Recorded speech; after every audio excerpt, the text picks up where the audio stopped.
We are at the end of winter, but it is still pretty cold and raining most days. And we have been having this tomato soup almost every week. It only consists of 4 ingredients: tomatoes, fresh tomatoes that is, onion, garlic, and basil. And herein lies the pure joy of Italian cooking. A handful of ingredients that just work together so well, and then add to that the manner that you cook it to bring out the best flavor of the ingredients. And this is what we're going to do with this soup. This recipe is made with fresh tomatoes. Make sure that you find the most reddest, juiciest tomatoes. If you cannot find many tomatoes that are very, very ripe and red and juicy, as is sometimes hard to find during the winter time, get what you can and then substitute with some passata. But definitely use some fresh tomatoes as it adds the perfect texture to the soup.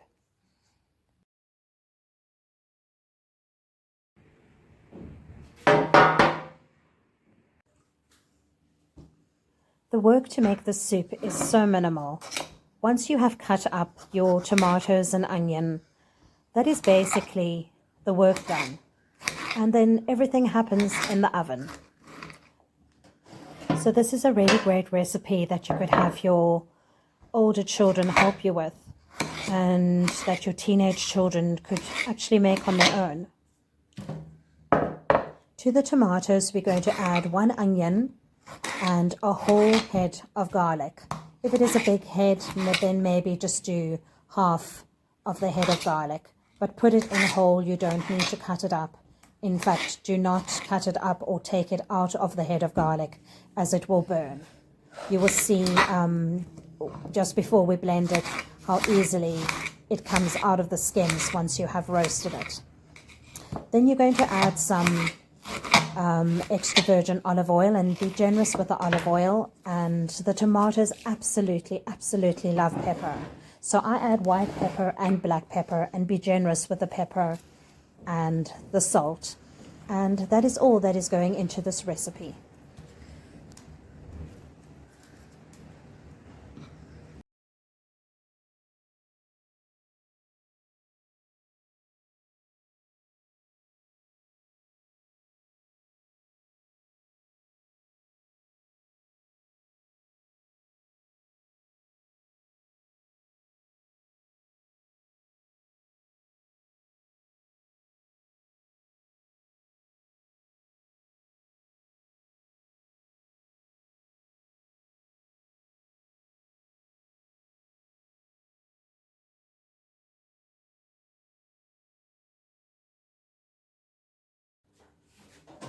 So you will roast these ingredients for about 45 minutes to an hour on about 200 degrees Celsius. And just look at that. You can see the little brown roasty bits on the top, and this gives so much flavor to the soup. Now all you're going to do is get it into a blender and blend it up, and that is your soup made. Now how easy was that? Before blending, add a nice big bunch of fresh basil. If you don't have any fresh basil when serving, you could put a teaspoon or a little dollop of pesto. This would be amazing on the soup, and I often do that as well. And of course, you're going to take that whole or half a head of garlic and just give it a squeeze, and you'll see how easy the roasted garlic comes out. This really adds beautiful flavor to your soup, so don't leave this out.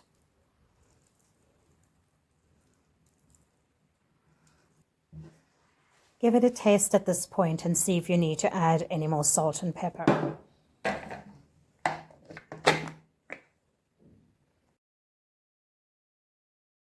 Add some more fresh basil for garnish and for flavor, or at this point, if you like, a dollop of basil pesto.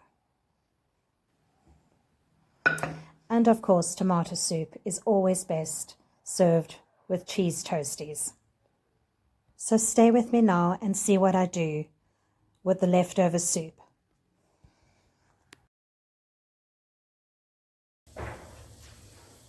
And on to our second recipe with the leftover soup.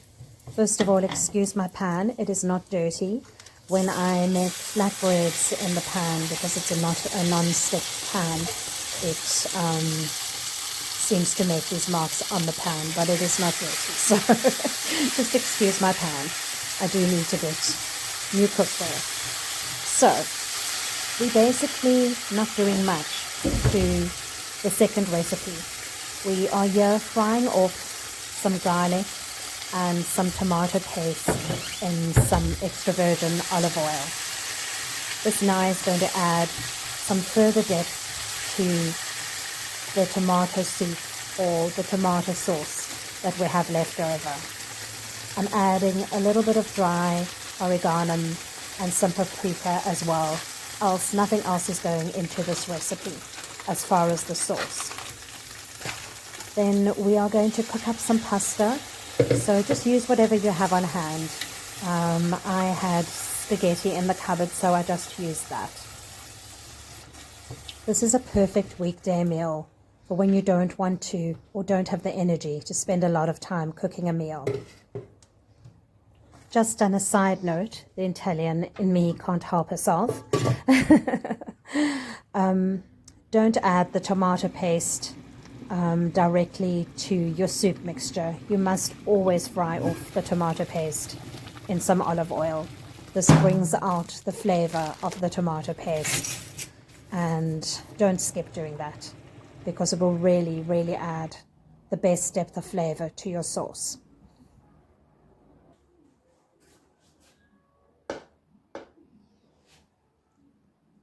So all you're going to do now is combine the sauce and the cooked pasta, add some grated cheese, and then you're going to pop it back in the oven just for the cheese to melt. And that is it. A second super easy recipe.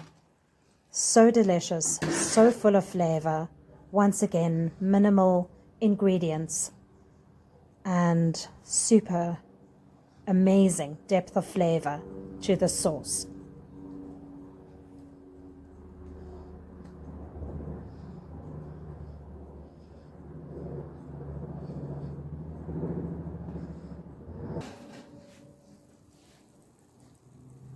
And dinner is served. And once again, how easy was that? I am all for not having to spend hours in the kitchen making meals at the end of a full work day. So recipes like this really excite me.